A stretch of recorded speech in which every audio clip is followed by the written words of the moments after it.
This meeting is being recorded. Awesome. Good afternoon, everyone. I'm so excited to have you all here. If you can go ahead and use the chat box to introduce yourself, give your name, your pronouns, and then what your position is in the community. I'm so excited for y'all to be here. This session is recorded today, and there will be additional handouts to be sent afterwards. We have to do the editing and the captioning on our end, so it might take a little bit longer to receive the recordings from this training as well as the last 2 weeks trainings, but they will be sent out, and I'm excited for everyone to be here. And I'll go ahead and pass it over to Ruben. Thank you so much. Thanks, Lyric. We really appreciate it. And my colleague Nzinga and I are really excited to be able to share with you all today. My name is Ruben Cantu, and I am with Prevention Institute. And if we could start with the screen sharing and move to the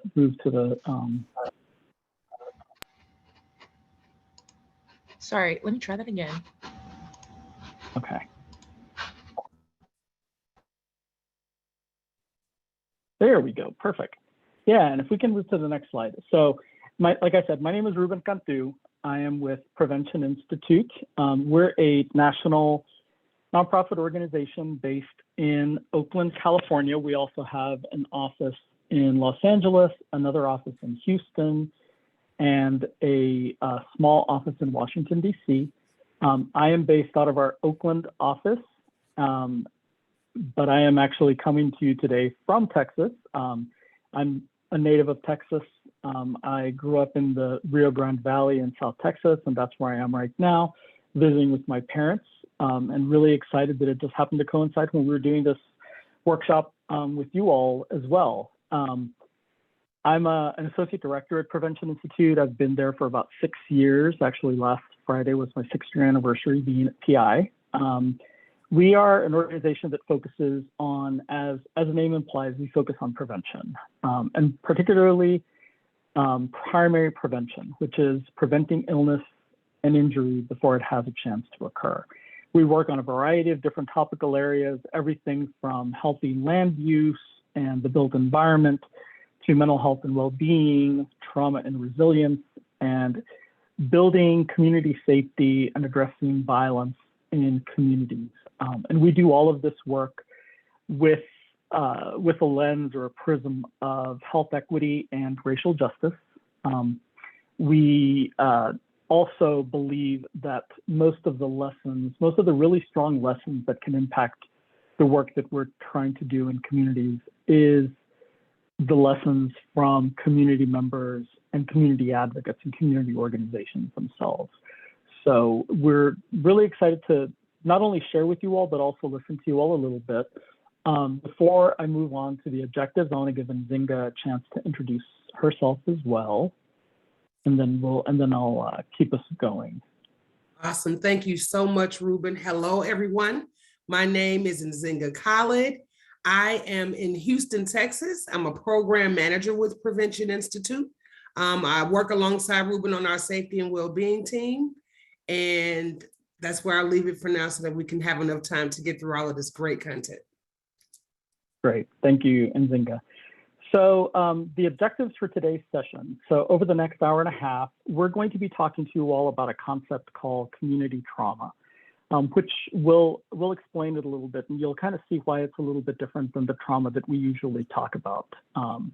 We're going to help you make a case for why addressing and preventing community trauma is important, especially in underserved and intentionally marginalized communities.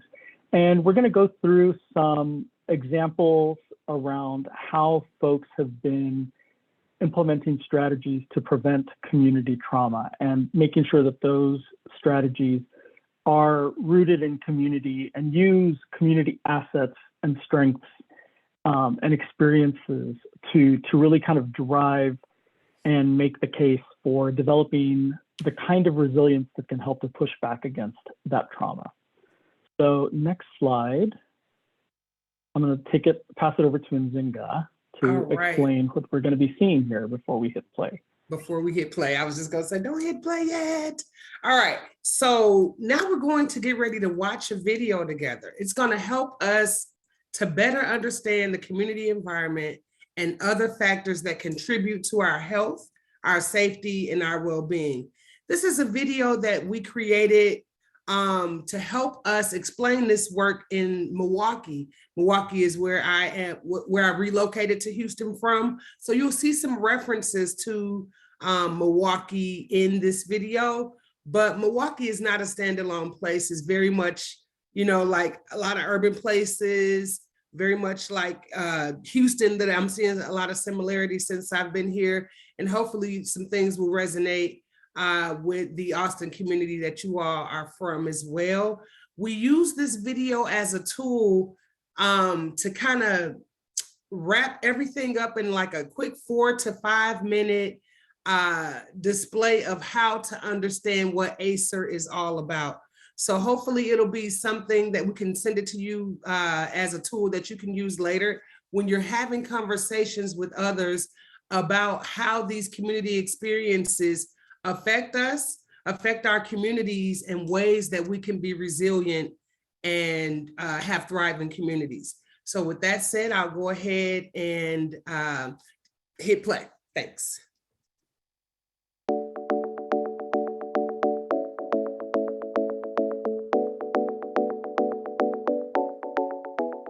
There's growing recognition about how exposure to trauma in childhood affects a person's health across their entire lifetime. But what we need to understand more is those lives occur in the context of their neighborhood, in the context of their community. And so we talk about community trauma. And that does a lot of things. That one helps reduce stigma that it's my fault. It also helps people really look at what are the factors in my community that have to change for that trauma to reduce. We came up with something called the Adverse Communities Experiences and Resiliency Framework. And this was a way to understand that adverse childhood experiences are connected to and embedded in the conditions and the situations that communities face themselves. If you live in an area where transportation is limited, where the buses run every 45 minutes instead of living in an area where they run every 15 minutes, where the jobs that are offering a livable wage are far outside of your neighborhood, where the grocery stores only get fresh produce at best once a week, where the schools have teacher turnover every year, and so you never get to form a permanent relationship with a support system that's responsible for your child's education. Those are things that are systemic problems that have to be changed at the community level. One of the forms of violence that inflicts particularly community level trauma is structural violence. And structural violence is a violence that comes as a result of the institutions and systems that inflict harm on individuals and communities in a disproportionate manner. When we talk to a lot of young people in the city, and even if you talk to people, who are my age or older, who, lived in Milwaukee and may have moved away, people have a lot of negativity or experiences that have not been healthy in Milwaukee. Unfortunately, we lead in a lot of negative indicators when it comes to equity, in health and outcomes, as well as mass incarceration. If we're going to have young people as well as adults heal from the individual trauma in terms of exposure to violence, that the fabric and foundation of their resiliency is going to come from the community.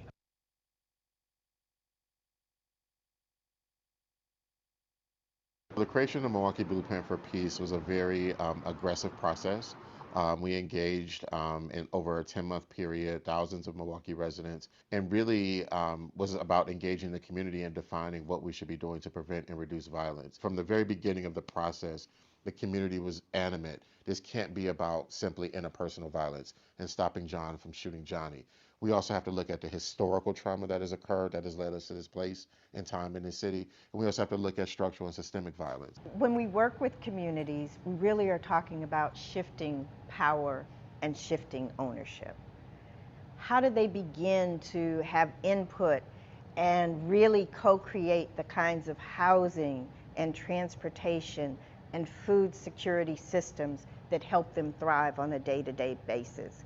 How do they start really speaking to what kind of education they want for their children?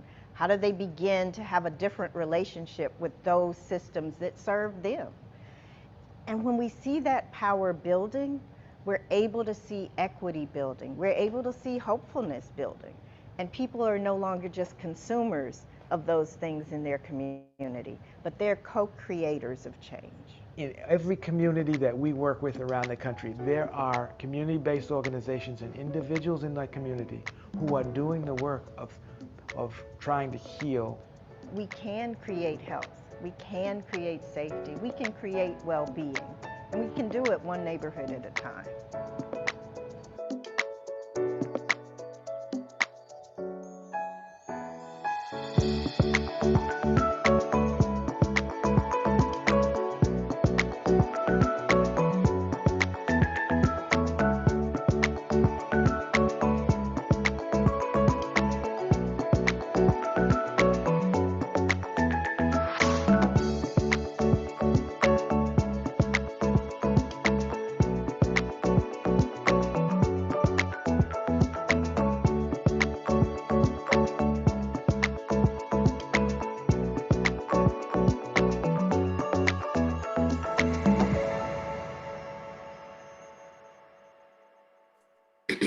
Awesome. So hopefully that was able to summarize in a quick way what the ACER framework talks about. It introduces us to those structural violences and traumas that happen in our communities. And then it also gives that hope. It gives that, how do we heal? How do we get to having communities that are thriving, okay, and doing well? So to better help us understand that, let's move into an activity that we call What's Trauma Got to Do with It? So we're going to look at how the community environment affects our well-being. I'm going to ask you all to engage with us for this piece. So get ready, get your keyboard closed. We're going to ask you to use the chat function to identify risk and protective factors in the following pictures that you see. So I'll just ask you basically, okay, so let's bring up the first picture. Next slide, please. So in the chat, you can respond to some of the things that we see in this picture. So I want to ask you, what do you see when you look at this picture? What is it saying to you? How do you think well-being is being impacted by what you see in this picture? And I'll give a moment to see what's populated.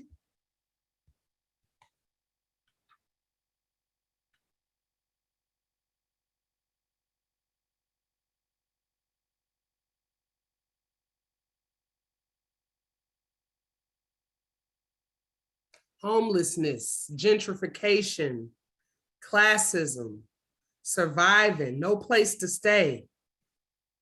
They're coming in now. Depression, needs are being met.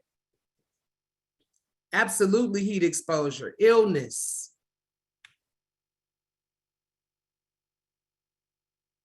Right.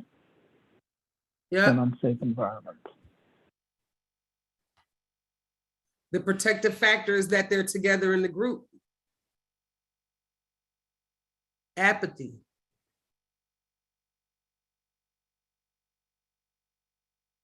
Yeah, absolutely. There are a couple others that we'd like to share and get your responses from. Don't mess with Texas. Tired, absolutely. All right, next slide, please. All right, so we all know that the news media can carry and sometimes sensationalize a lot, but when you see this caption, what does the image say to you?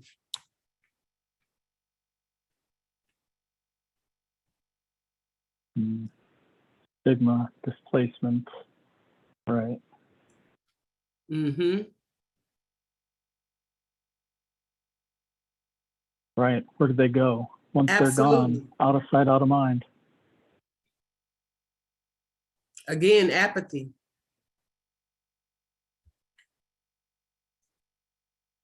Classism. Absolutely. Yep. Absolutely. Right. Let's look at the next slide, please.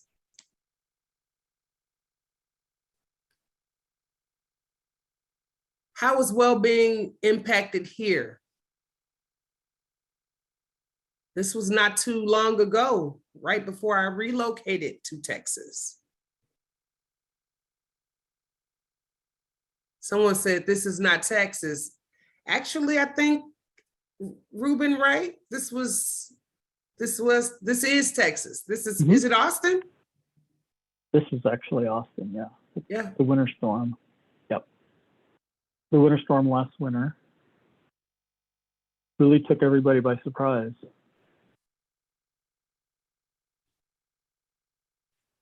And how does that affect well-being? Yeah, hungry and thirsty, unplowed roads, power access and transportation were not equitable, for sure. Absolutely.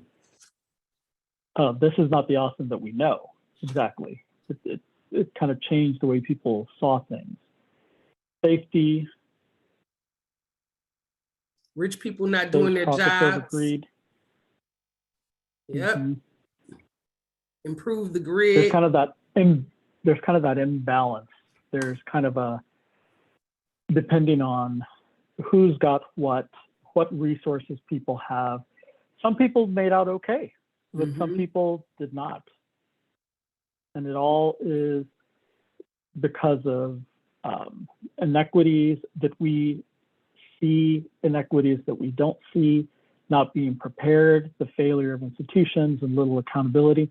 All of that kind of went into this huge failure that puts so many lives at risk needlessly. Right. Yep. Absolutely. Right. All right. A lot of othering and no accountability. Yep. Yeah, go ahead. Sorry. I was going to say, if we can move to the next slide, please. All right. What do we see as we look at this picture? How is well-being impacted?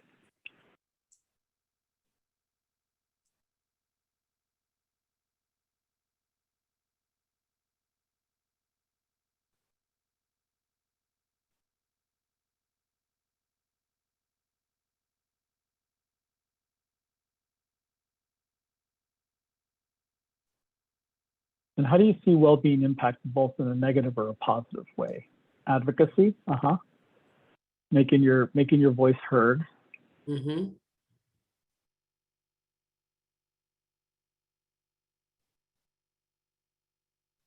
Absolutely. Focusing on inequity in education.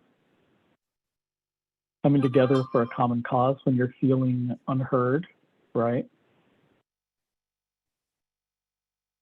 Normative action, that's interesting. Okay.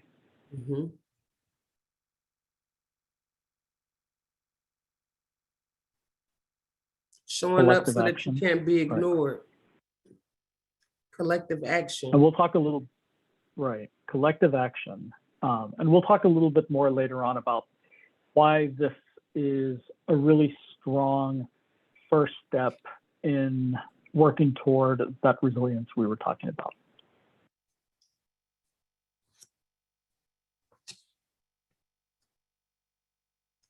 All right.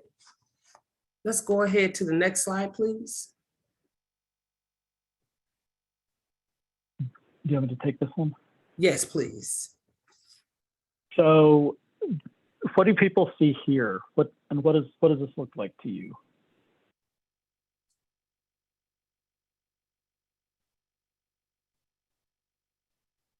Setting up for failure, right? Yeah, so I think people are gathering what this is, or you saw the photo source down there. This is a playground that was built next to public housing in Brooklyn, New York. And yeah, it's kind of normalizing incarceration normalizing cruelty, normalizing jail. The kind of thing that it makes you think is like, what person thought that this was a good idea, right? Like putting this in a spot where you're going to have predominantly children of color playing in this park. Who thought it would be a good idea to have a jail, a play jail there, right? It almost feels like it's satire. It's almost like something you'd see on Saturday Night Live or something. It just does not seem real. And you can imagine the impact that having something like this set up in your neighborhood would have on the well-being and mental health of the young men, young women who live in this neighborhood, the young boys and girls who live in this neighborhood. It's going to have a huge detrimental impact on their development, on their self-esteem, on where they think they're going to be able to go in life. And it's a really intense, stark example of how systems, because some system had a role in this, whether it was the Parks Department or Housing Authority, somebody had a hand in this. So, and we'll touch on this. We'll touch on this example a little bit later on in the presentation. So next slide. All of these examples that we just shared kind of goes toward the fact that for a lot of primarily people of color and a lot of communities that have been intentionally marginalized and intentionally disadvantaged. And it's important for us to make that distinction.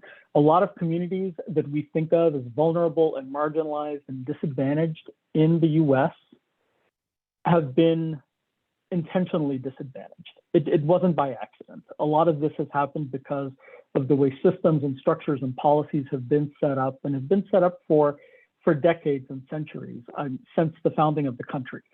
And all of those things together kind of build and build and build so that a lot of times folks that live in certain neighborhoods, somebody said earlier that one of the pictures made them feel like hopelessness. There's a lot of that builds up over the years that makes it so that people have no choice but to think sometimes that their neighborhood and the systems out there are out to get them and that their neighborhood is killing them. Next slide. And it kind of feels sometimes like all of that is too much to handle. It's really big.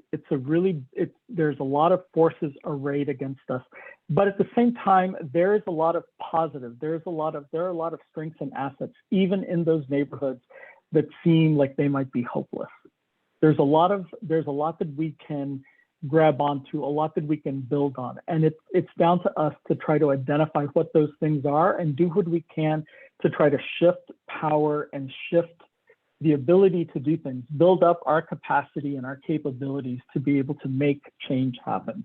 And one of the most important things that we can try to do is to focus on prevention, because prevention allows us to help build on those strengths and assets and gets us to a place where we can start trying to affect those systems. And it gets us to a place where we can start trying to turn things around. It takes a lot of hard work to shift systems that have been in place for 200, 300, 400 years. But by having a committed group of folks that are committed to helping the community to be able to look at those strengths and assets and to build our capacity to be able to push against those systems, we can get there. It's hard work and it takes a while to get there, but we can get there. And so that's why we want to focus on prevention, and particularly what we call primary prevention, because we feel like that's the thing that can help us get to the place where we can make these changes.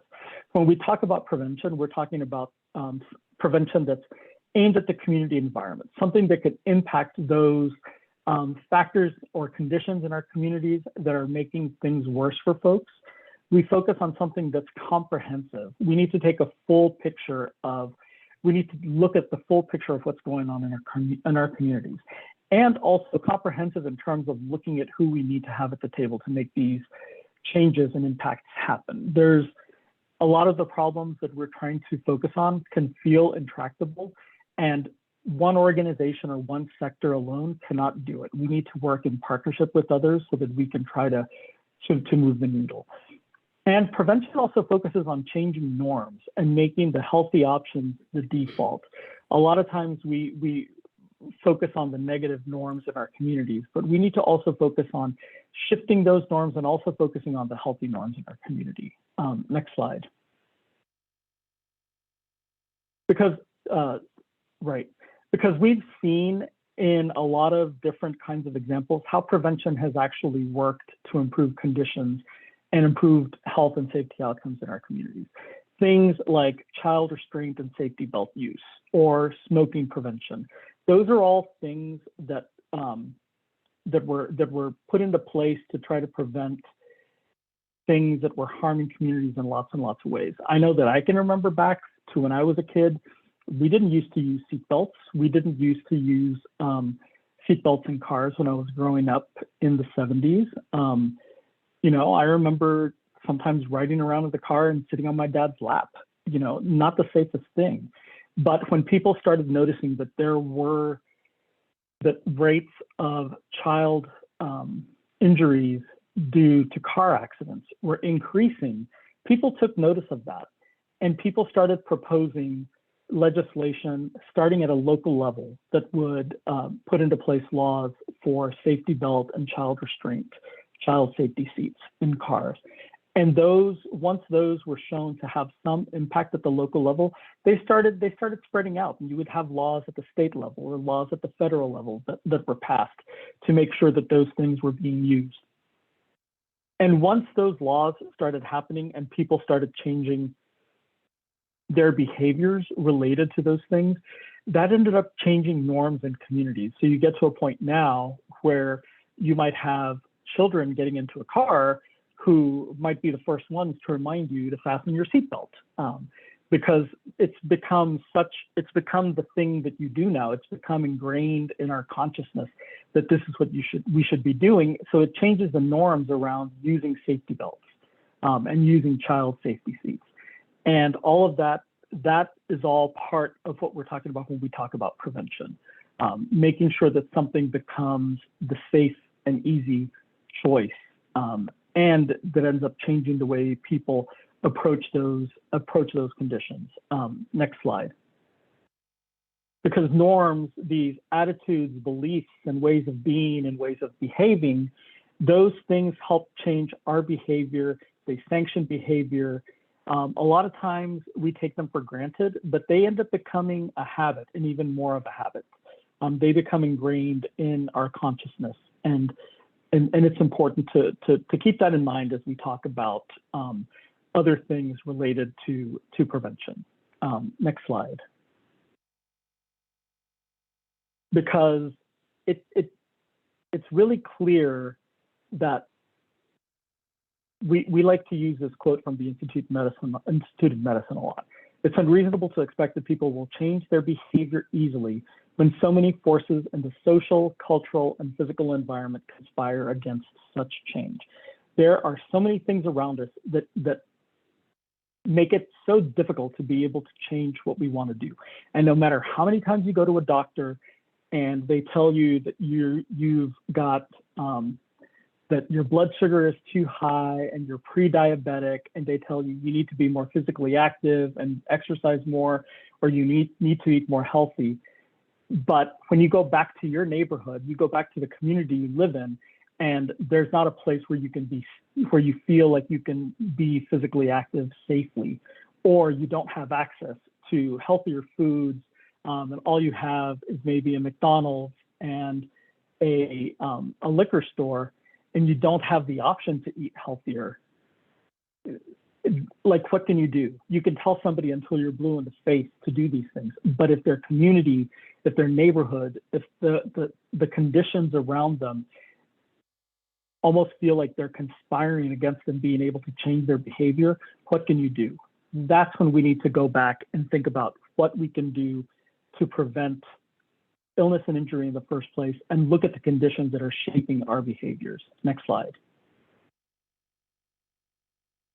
And that's why it's really important to think about moving upstream. I think a lot of people have heard, we need to move upstream to change conditions so that we can have broader impact. When we talk about going upstream, I'm always reminded of this story that I was told once about these three sisters that were walking along the banks of a river. And as they're walking along the banks of the river, they notice that there are a number of children in the water struggling to stay afloat. Some of them maybe drowning. And so one of the sisters jumps into the water immediately and starts rescuing some of these kids that are having trouble staying in the water. The second sister jumps in and instead of helping her sister rescue those kids, starts teaching some of the children how to swim, how to keep their head above water until they're able to be rescued, until they're able to get more people out there to help pull them to safety. The third sister starts walking upstream away from where her sisters are. And as they notice her doing that, they turn to her and they shout at her and ask her to come back and help them. They need her help right here. What are you doing moving further away from where they are? And so she turns to them and says, what you all are doing is really important, but somebody needs to go upstream so we can figure out what these kids are doing in the water in the first place. How did they get into the water in the first place? Maybe there's a bridge that broke down. Maybe there's like a fence or a guardrail that isn't there anymore, but there's something that happened. There's something that's causing the children to fall into the water in the first place. And so many of the efforts that we fund, that we resource, and the efforts that we focus on are focused on what the first two sisters are doing, which is really important. And it's really important, and especially important when we're dealing with issues that are a crisis, like homelessness, like substance misuse, the COVID-19 pandemic. All of these things, there was so much effort put into rescuing people and teaching them how to keep their heads above water. But we also need to make sure that as we're doing all of those things, we can also focus on moving upstream to figure out how did we get into this problem in the first place, and what can we do to try to change those conditions so that people can live a healthier life, so we can try to prevent more people from getting to that point to begin with. So next slide. One of the ways that we do that in Prevention Institute, we have a couple of frameworks that we're going to be talking to you all about. One of them is our Thrive framework, or the tool for health and resilience in vulnerable environments. And this was developed through an initiative that we had a while back with the Federal Office of Minority Health, where they funded us to come up with a framework to advance this kind of prevention. And so what we did is we looked at leading causes of death and leading causes of illness and injury in the US. And then we took a step back from that and looked at, okay, what are the behaviors that lead to those conditions? What are the things that lead to, high rates of diabetes or high blood pressure or pulmonary or cardiac disease? What are the things that are leading to that? And then we looked at, once we identified those behaviors, we took another step back and said, okay, what are the community conditions that are driving those things? What are the things that are impacting people and making it so people make those decisions? And so next slide, we ended up by identifying 12 community factors that really drive a lot of the behaviors in communities. And so it's things like some of the things you would expect, like what's sold and how it's promoted in communities. And that's things like I mentioned earlier about availability of healthy foods. It's also about the availability of drugs and other illicit substances, or high availability of alcohol and tobacco products and things like that. We're also talking there about the look, feel, and safety of a community, access to transportation, housing. But it's also things that aren't as physical. It's also things like things within the social cultural environment, or the way people interact with each other. So the ability to build social networks and build trust, positive norms and culture, participation and willingness to act for the common good. And it's also about our access to equitable opportunity. And in a lot of communities that have been intentionally marginalized, we get cut off from equitable educational opportunity, from living wages and local wealth. Things like that also kind of impede the progress that we need to make so that people can be healthy, safe, and well. And so this kind of became the foundation for where we need to go, what we need to do to make things, to create healthier conditions in our communities. And this also gives us an opening to start thinking about who do we need to involve in the activities that we need to do, the strategies that we need to do to build healthier communities. So next slide. It all kind of leads us to this question of, and this is kind of one of the most important questions that we ask at Prevention Institute, is what can be done to prevent the problem from occurring in the first place? Where do we need to go? Taking those couple of steps backward to kind of identify, okay, this is what we're seeing. These are the behaviors that led to what we're seeing. And these are the conditions in our community that led to those behaviors. And that's where we can take action. Those are the places where we can try to make change happen. And a lot of the ways that we think about prevention in the US is focusing on how we can get this one person to change their behavior, how we can get this one person to eat healthier, how we can get this person to be more physically active, how we can get this one person into a job so that they can make a living for themselves and their family. But what this question leads us to think about is what can we do that'll have an impact on a community or a population level so that we can change conditions for everybody in that community and try to have that broader impact on what's happening. So next slide. We're going to take you through, now we're going to dive into what we're talking about when we talk about community trauma. And this is all information that comes from our Adverse Community Experiences and Resilience Framework, or the ACER framework, to really talk about what we're talking about and what it means when we're talking about community level trauma and how we can identify some of the solutions to try to address those challenges people are facing.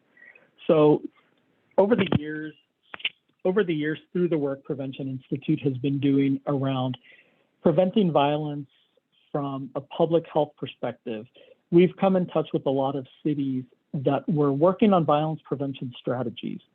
And one of the things that we kept on hearing from them was that trauma is something that was getting in the way of building safer communities.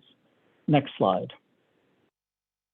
So we ended up engaging in a research project with our partner, Dr. Howard Kinderhughes at UC San Francisco. And he was in the video that we just saw. And as we kind of went around and started talking to folks in communities working on violence prevention and other community challenges, and we started talking to other researchers and other experts and academicians, we started being able to identify some fundamental facts about trauma that kind of helped us in this direction. So we were able to identify the stuff that's on the screen here. Trauma is the impact of experiences or situations that are painful. A lot of times when we talk about trauma, we're talking about ACEs, or adverse childhood experiences. I'm sure some of you all have heard about that. And there has been, over the years, a growing understanding about that kind of trauma, especially how prevalent it is and the kind of impact it has on people, both in the now, but also as they grow and develop. We also were able to identify that trauma-informed care is becoming kind of the standard in a growing number of places to address that kind of trauma. And that the predominant approach to dealing with trauma is screening and treatment consistent with the medical model, the individual medical model. So next slide. And if you all have questions, please drop them in the chat and we'll get to them.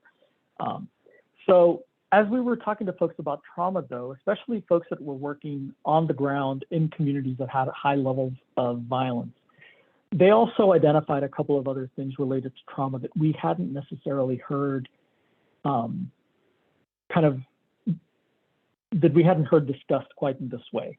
So we also heard them talking about how trauma manifests at the community level. And it's not just the aggregate of individuals in the neighborhood who have experienced trauma. It's something that kind of you can feel across an entire community. And the easiest way that I can explain it is, earlier somebody said hopelessness. Sometimes you will walk into or drive into a community, a neighborhood, and you can almost feel a sense of heaviness that pervades that community.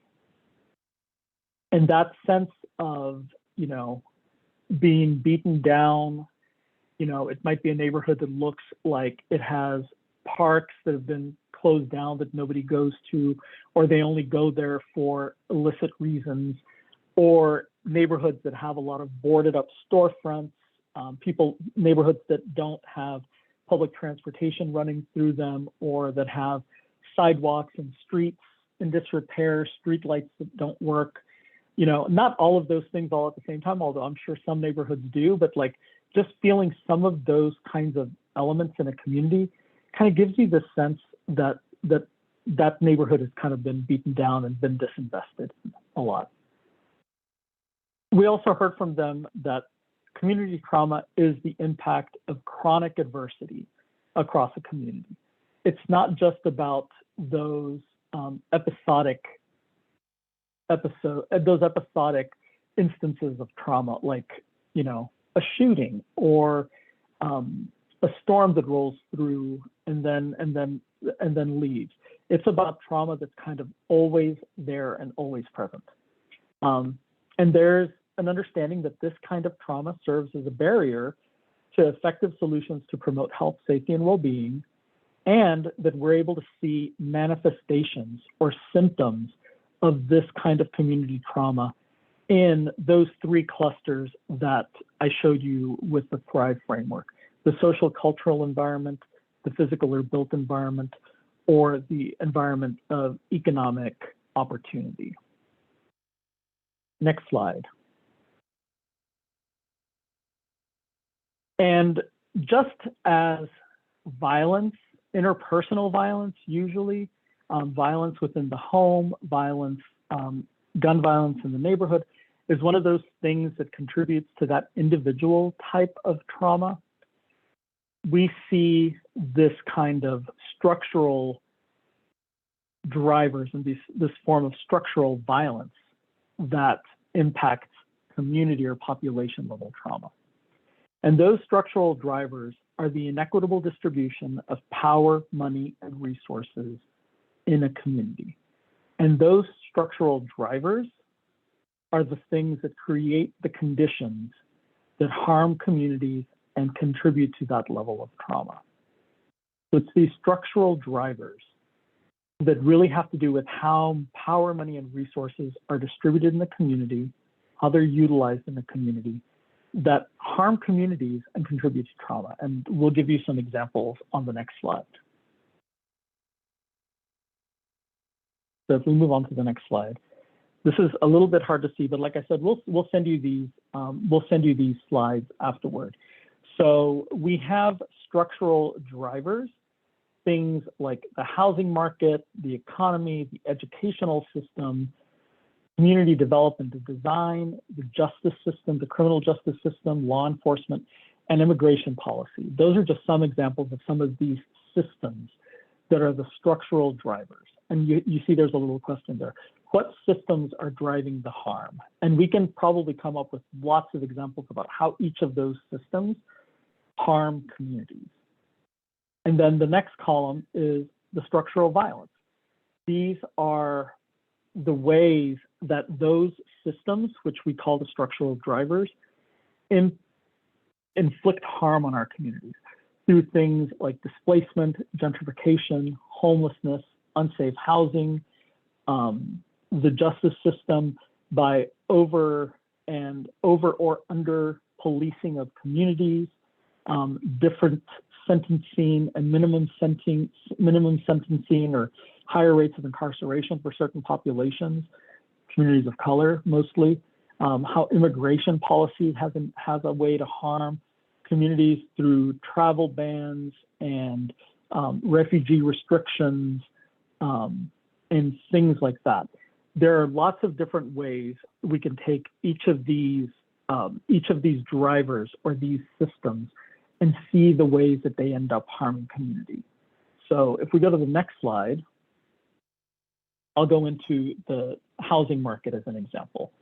So all of these systems that we're talking about, they're all kinds of systems that are at best meant to be neutral in a community, and at best are supposed to support and help people in those communities.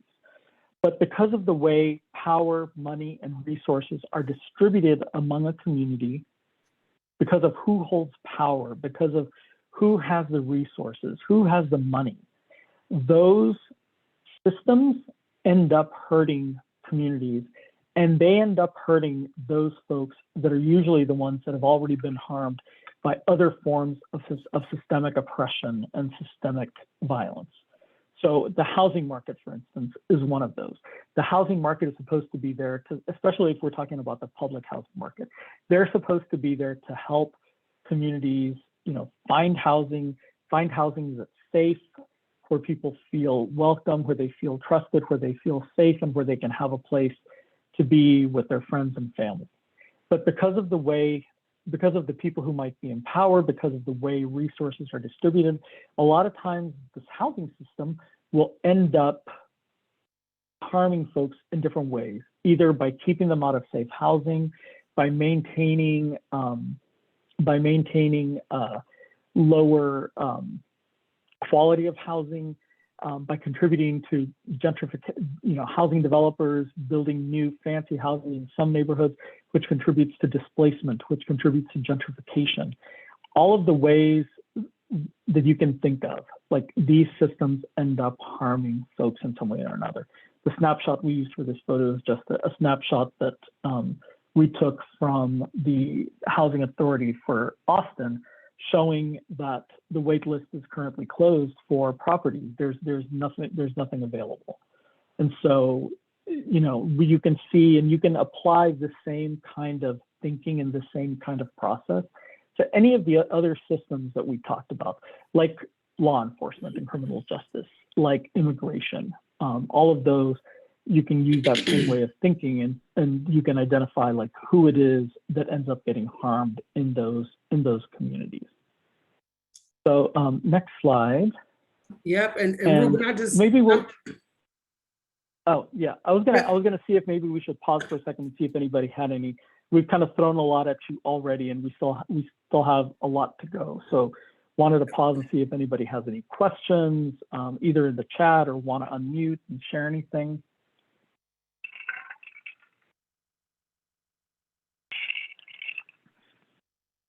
Okay, great. Somebody in the chat said we had some great points. Great points. I'm glad. And then Heather mentioned prevention and resilience equal uplifting and healing. Yes, we are definitely going to get to that. Yep. Awesome. Well, I just wanted to mention that ECHO invited us here, and we know that you all are working very, very hard to end community homelessness, right?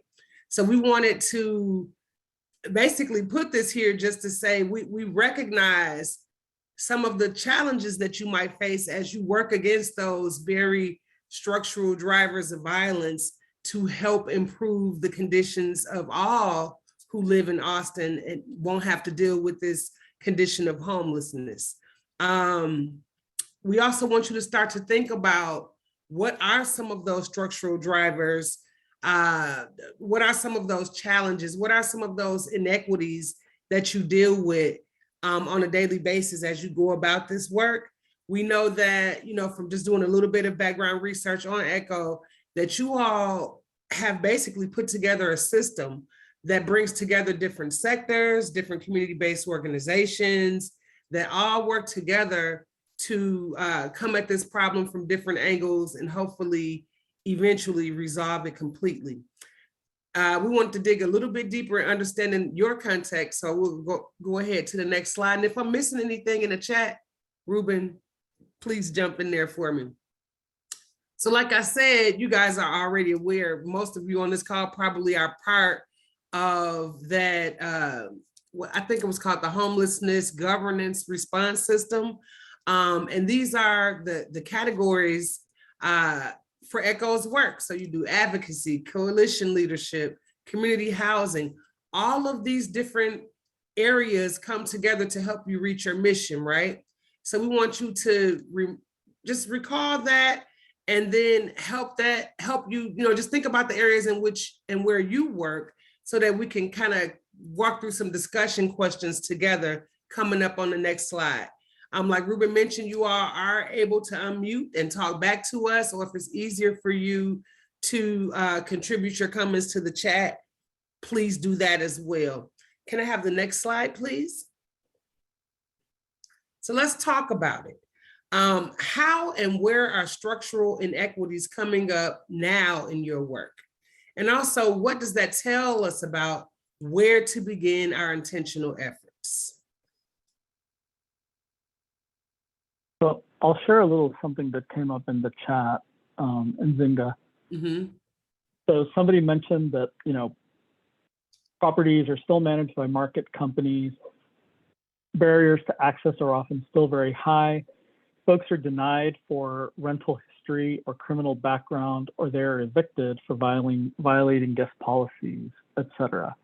And there's very little housing for folks. And another really important thing, and we'll get to this when we talk about healing and resilience, that clients end up losing trust in the providers or in the housing authority as well. Yes. Definite inequities that come up that make it difficult for people to feel safe and have a roof over their head and have adequate housing. Right. And Any other, yeah, go for it. I was going to say, can anyone have any thoughts about where those intentional efforts should start? Who should be at the table? Who should, where does that conversation start?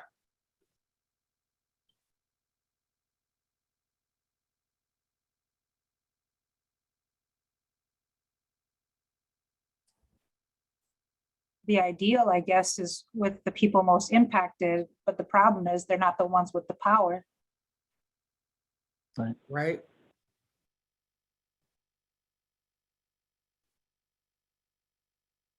Yeah, a lot of times that's true. And there's, one of the barriers is people feeling bad, right? Like people feel like, oh, we don't have the power. Nobody's listening to us. How can we make that kind of change happen? That becomes a really huge barrier for moving forward. And I think that was what some of the folks that we worked with were getting at when they said that this kind of trauma kind of gets in the way of being able to get things done. So we'll share some of the things that we've learned that really kind of help to address that and build that kind of collective efficacy. Awesome. And I also want to state, like, we're giving you all kind of an overview of this framework and some of the things that we've learned from it that you can apply to your work. Our contact information is at the end of the slideshow, so that if you want to reach out to us and have a further conversation, we'd be happy to continue having the conversation too. Because we're going to share a lot of information with you. It might take you a while to kind of process it and think of the right kinds of questions to ask. So we just want to make sure we put that invitation out there. Thank you, Ruben. And next slide, Ruben is going to take us through a little bit deeper dive around the symptoms of community trauma. Right. So thanks for leading us into this, Nzinga. I'm going to talk a little bit. I kind of started touching on symptoms of community trauma that we see in communities a little bit, but we're going to go into it a little bit more. So if we could move to the next slide. Just as with any other condition, a lot of people talk about trauma as kind of a medical condition, and there are symptoms that people identify there for people that are dealing with adverse childhood experiences and trauma.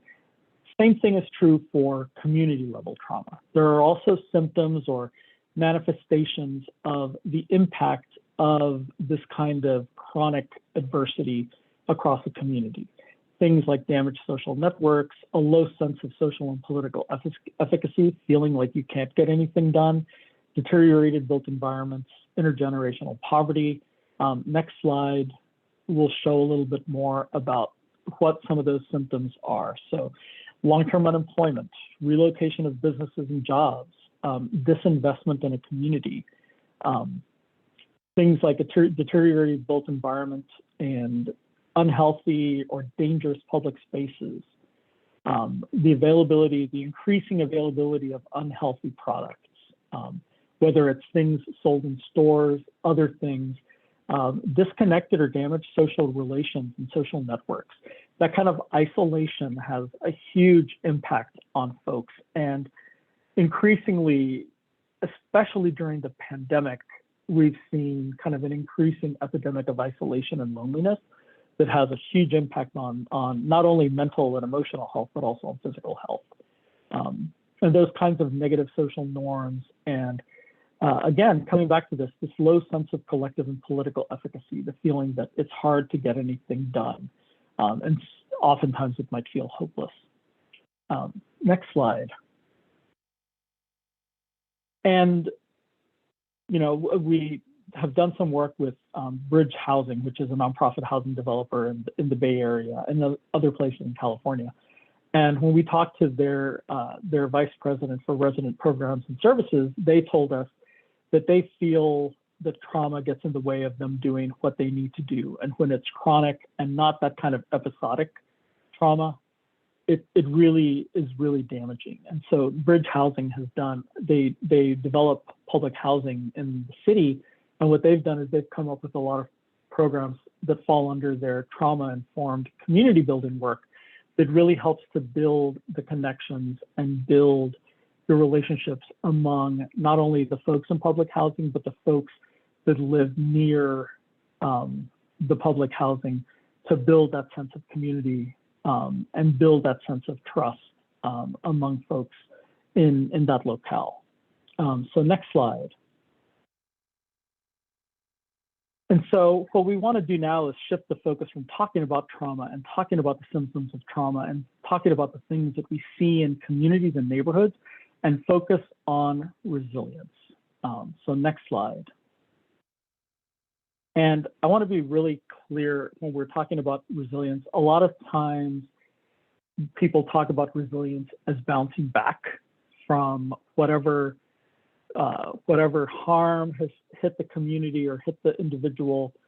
And a lot of times the place you're bouncing back to was not a good place to begin with, especially for folks that have been intentionally marginalized and intentionally harmed. So we always want to make sure that we say it's not just about being able to bounce back, it's about being able to bounce back and thrive, to be able to bounce back and bounce forward, push forward, even in the face of that adversity, that chronic adversity that might still be happening. It's not just about coming back to where you were, it's about coming back to where you were and then being able to push forward to try to continue to improve conditions, not only for yourself, but for the entire community.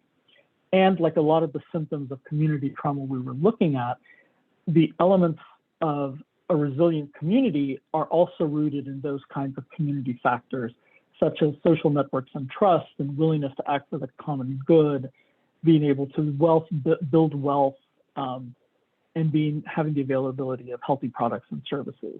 So on the next slide, we show some of those elements of a resilient community. Things like community members engaged in solutions, norms supportive of healthy relationships and healthy connections, access to healthy food and products, safe, affordable housing, thriving arts and cultural expression, high quality education. These are all the elements of a resilient community. And it takes a while to get there, especially if you're coming from a place where a community has been repeatedly harmed. So sometimes it's easier to identify one or two, or have like a large network of folks that are able to work together, so that, you know, in groups, folks can work on different elements, and they can try to improve conditions in their community, so that they can end up having kind of a more holistic view of what a resilient community looks like. So next slide. One of the other important things that we talk about when we're thinking about a resilient community are what we call the pillars of well-being. And so these pillars of well-being come from work that we did with several communities that were working to improve mental health and well-being and address trauma among young men and boys of color. And when we talked to them around what they were doing, the strategies they were putting in place to try to improve mental health and well-being for men and boys of color, we heard these 6 concepts coming up a lot in those conversations. And these were things that we recognized were the conditions that needed to be in place for a community to be able to work on becoming resilient and strengthening the capacity to be able to move forward and work on strategies in a positive way. And we also recognized that a lot of these conditions that we list on this page interact with the community conditions that we've been talking about as well. So that when we're talking about improving access to affordable housing, it's not just about having access to affordable housing, it's about having access to affordable housing where people have a sense of belonging and can connect to folks, where they feel safe, where they feel trusted, where they're treated with dignity, and where they can start to develop a sense of hope that might have been missing, and where they can then feel like they can take control of their destiny and make a better life for themselves. And you can apply that to any of the other things that we're talking about. We need to build a more equitable educational system for folks. And it needs to be a system where people feel safe, where people trust each other, where they feel like they belong and they're treated with dignity. These are all these conditions that need to be in place for a community to be able to flourish and thrive and build the capacity to be able to do the hard work ahead. And when we take a look at a lot of the communities that look like they've been disadvantaged and harmed over the years, we also recognize that a lot of them already have these conditions in place. It might be in smaller clusters, like within families or within a set of neighbors that really trust each other, that feel safe together, where they feel like they belong and they connect with each other. So there's a lot of that. There's a lot of that in communities that we already see. Oh, somebody's just asking, how are we defining community in this conversation? We define community a couple of different ways.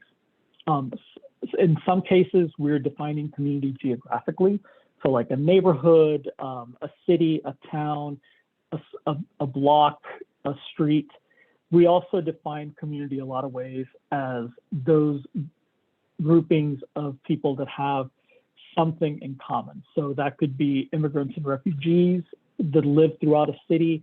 It can be folks that are members of the LGBTQ communities. And it can be, you know, it can be any other way you want to define community. And so a lot of the work that we're talking about here can be applied communities in those different ways. So next slide. This is kind of the framework that we, like the shorthand framework we have for what it is that we need to do to try to build resilient communities to overcome and prevent further trauma in those communities. And we have healing at the very center of that. That's a really important part of all of this, is to be able to take the time to heal from the harms that have faced the community, so that we can build the capacity to be able to take further action. And then once we're able to take that further action, we can then implement strategies among the people cluster, the social cultural environment, the built environment, and the environment of equitable opportunity. And at the same time, we need to be figuring out ways to engage those systems, which are the ones that we kind of see around the three circles. Those systems that we were talking about earlier, like housing, justice, the economy, education, immigration, community development, and design. Those systems are the systems that have been, over the years, harming communities in lots of different ways. We need to engage those systems so that we can get them to take accountability for the harms that they've inflicted on communities, to recognize it, to acknowledge it, and take steps to change what they're doing and change how they're doing it so that we can at least stop the production of harm, and if at all possible, get their gears to turn in the other direction so that they can be producers of equity and resilience and not harm in our community. And that's hard work. It's really hard work to get the systems to stop what they're doing and the systems to move in the other direction. And it's only through being able to build up do the healing work, build up the community efficacy, get people to be able to collectively engage together on some of these other strategies that will be able to impact those systems. It's not overnight work.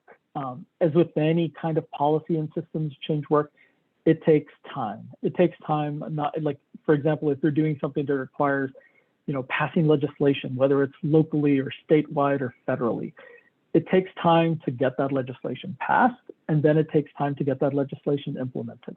So it's the kind of work that you kind of have to be in for the long haul, but at the same time, you can work with policymakers, decision makers in the community to do what we can to try to get some easier wins for the things we're trying to see changed, as we also wait for the longer term stuff to happen.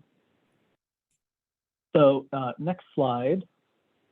What we're going to do with like the remaining 20 minutes is we're going to talk a little bit about what we mean by each of the kinds of change in those clusters and some examples of the work that we're seeing. So the first one that we talked about that we kind of put at the center of this is around healing, which we see as a starting point for community agency and community efficacy.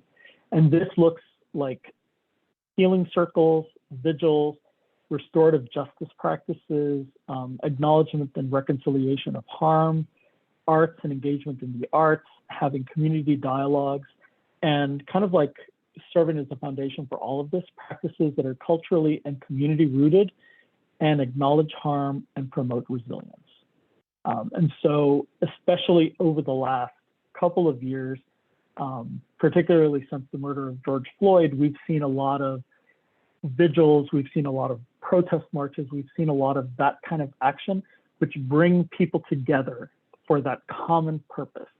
And that is one of those most important first steps to be able to get a community in the place it needs to be so that they can affect more systemic change.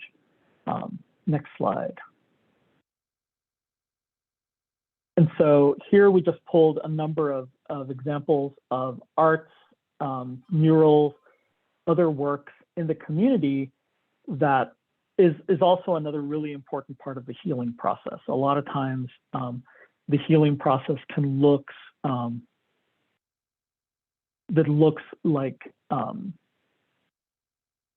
we'll see murals, we'll see if there's been a harm in the community, people will build altars in the community for somebody who maybe was shot or different things. And those are the kinds of things that are a collective outpouring of grief and pain and turn it into art so that people can kind of remember what's going on. So we see a question in the chat. This is great, but how to get buy-in when folks are just scraping by, working 2 or 3 jobs.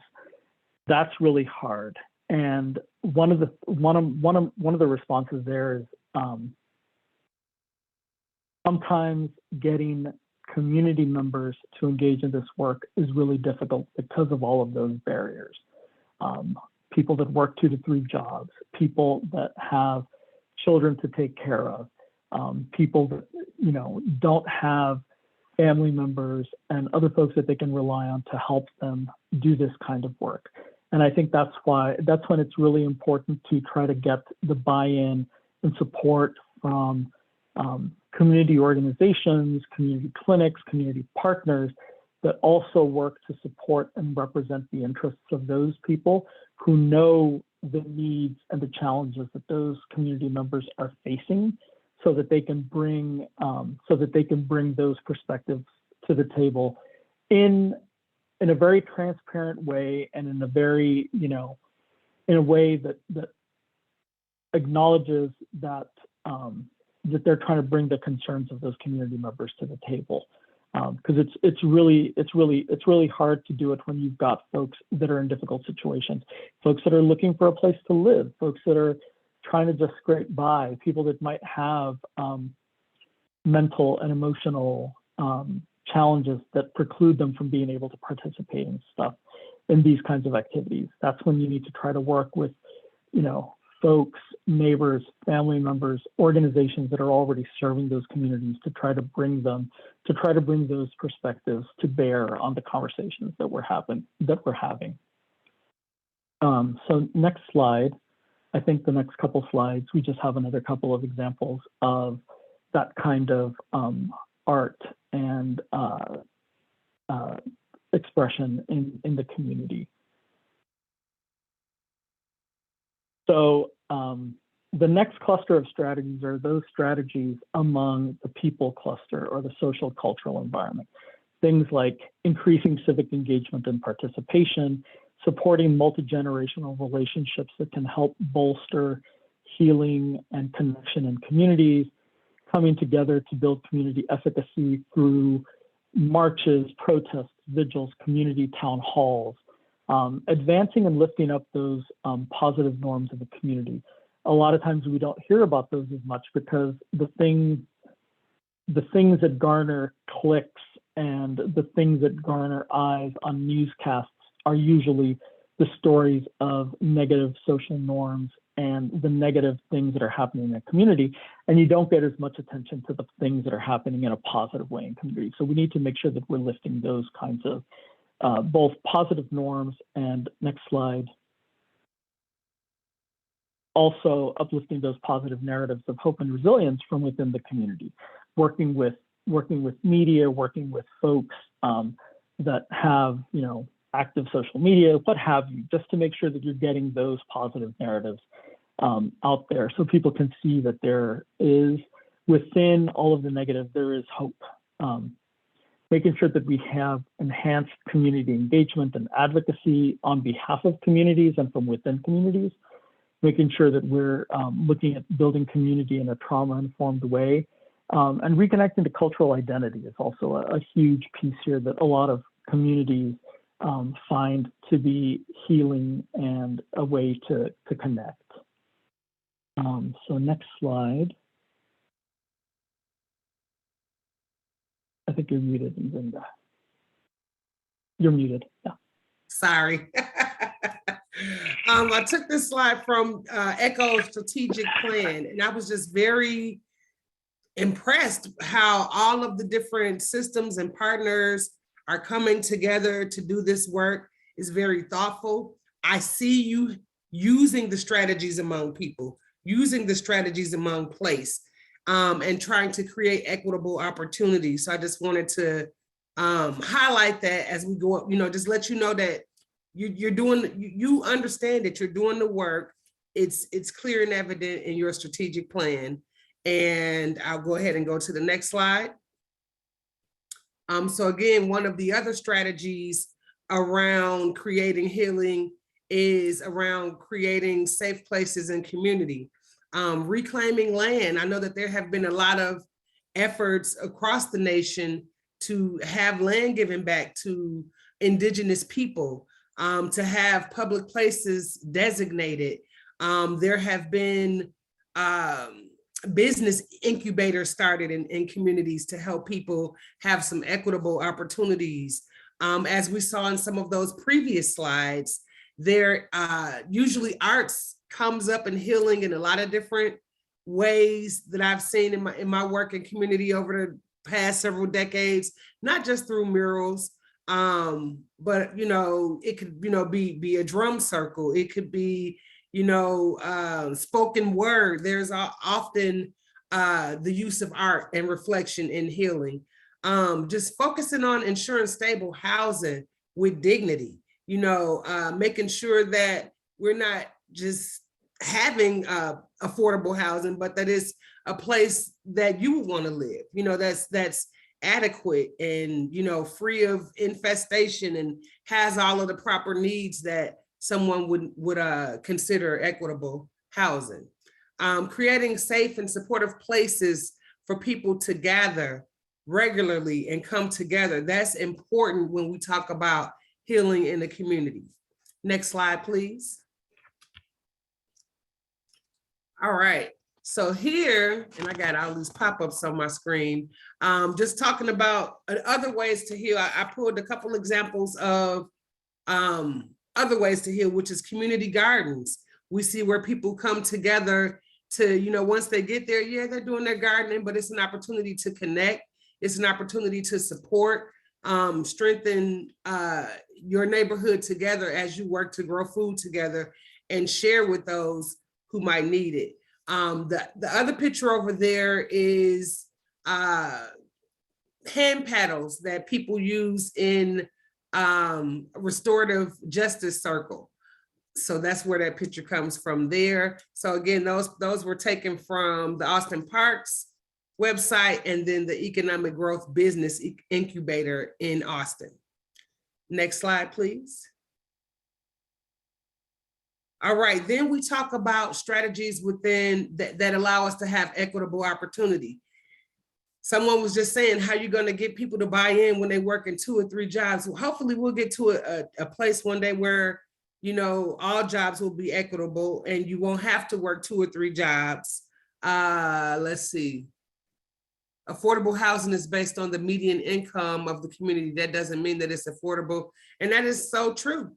That is so true. How do we influence those decision makers to make, I guess the rules, if you will, a more equitable playing ground?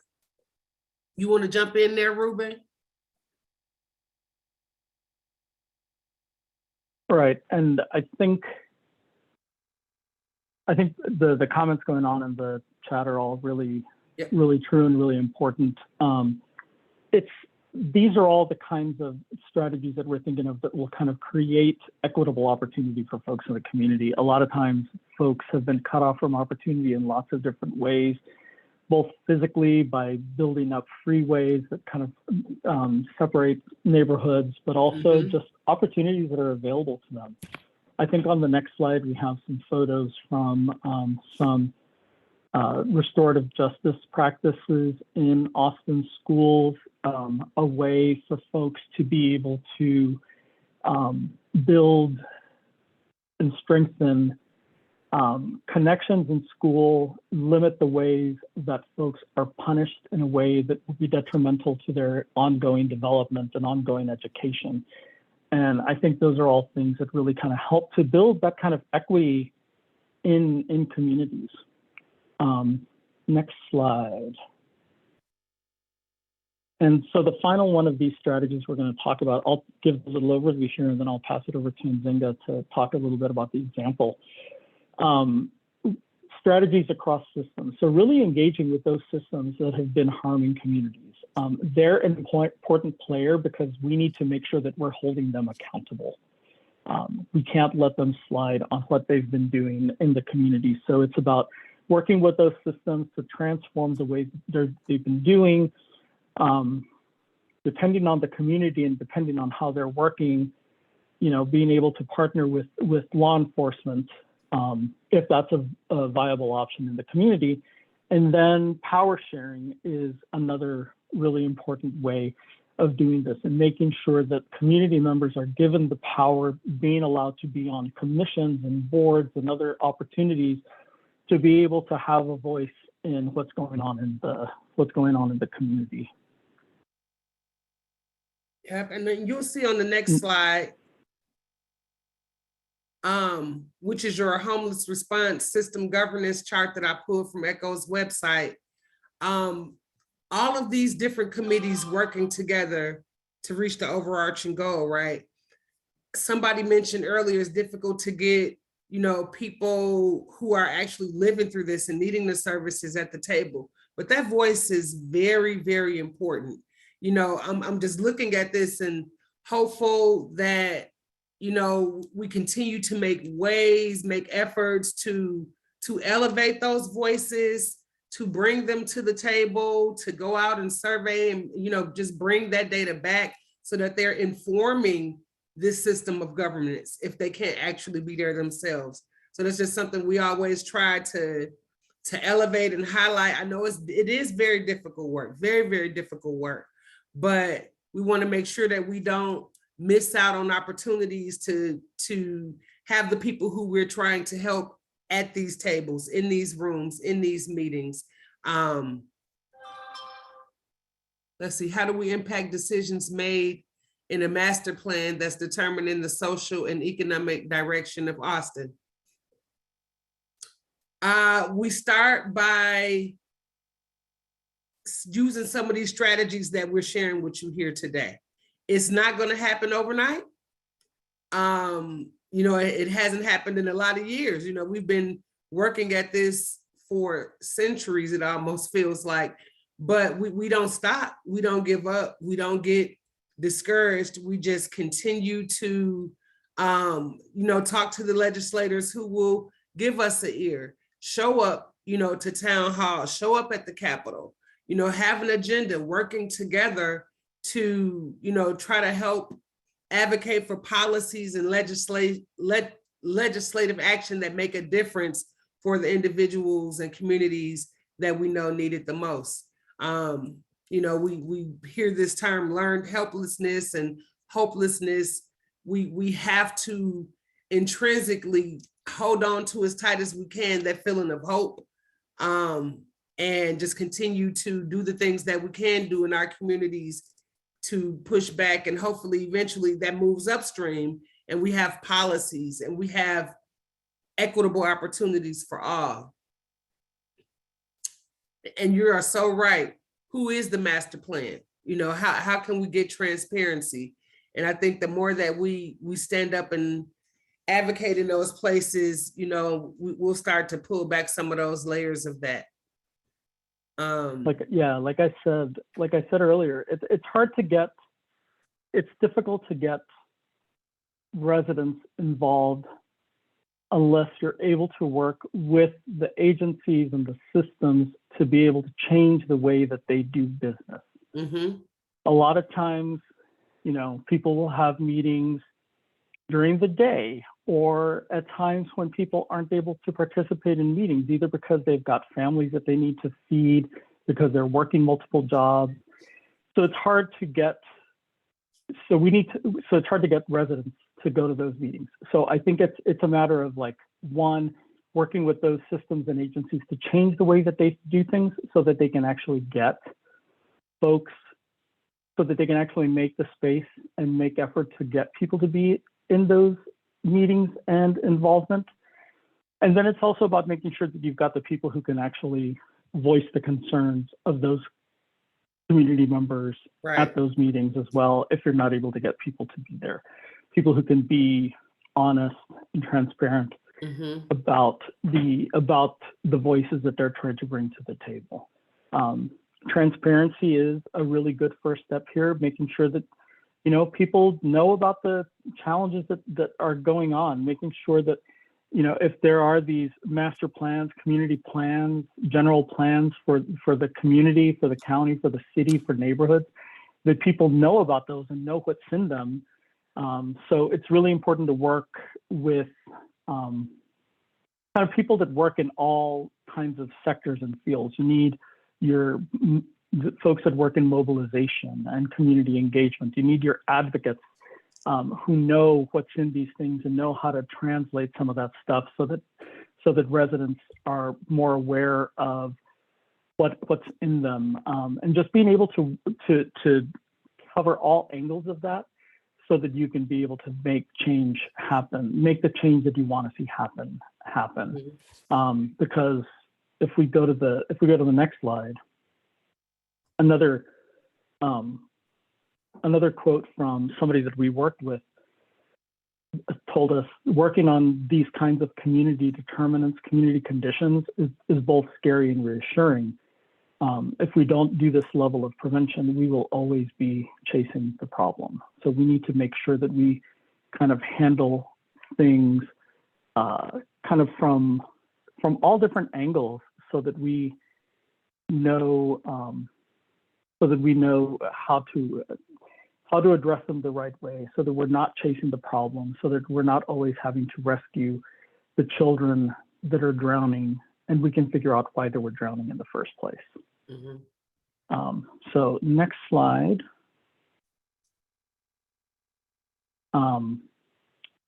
The parents who lived in that public housing did not sit quietly once this structure was built in the playground. They mobilized, they got together, they decided they wanted to take action. They advocated to their elected officials, they advocated to the Parks Department, they advocated to all of the folks that they needed to, and said, this is not the kind of thing that we want to see in our neighborhood, and especially in the parks where our kids play. We need to change this. This is not appropriate. What kind of message is this sending? And so they worked with the Parks Department to get that jail painted over with this space scene, which felt a little bit more positive to them. It kind of, to them, symbolized, the limitless opportunity that their children had. And that's the kind of message that they wanted to spread in the community. And that's, it wasn't done overnight. It took a while. It took a while to get it to happen, but it happened. And that's what was important for the community. And I think there were a lot of lessons there in terms of how to build those relationships and mobilize and make that kind of change happen. So on the next slide, we have our contact information, and we can copy that and put that in the chat as well. So if anybody has anything they'd like to talk to us about, you can feel free to reach out.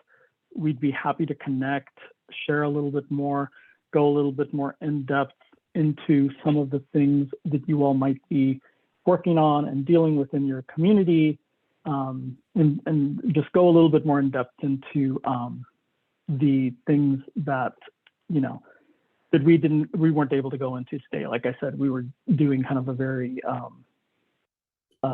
surface level presentation just because of we had a lot to share in an hour and a half. So happy to have further conversations. And Zinga, do you have any closing thoughts to share? Again, thank you for welcoming us here to share with you today, and feel free to reach out if you'd like to go deeper. Awesome. Well, thank you all so much. I learned a lot, and I was like sitting here kind of in awe of the fact that there was a Brooklyn park that had a jail. I don't even understand how anyone could do something like that. So I learned a lot of how we can get our community together, and I think we have some great next steps and things that we can do to heal our community. So thank you so much, and I really appreciate all your time. For participants, the recording and handouts will be sent in the next week or so. We have to do the editing and captioning and then posting. So if you haven't received it right after this, there's going to be a little bit of a wait, but I really appreciate everyone, and have a good rest of your day. Thank you. Thank you. Bye.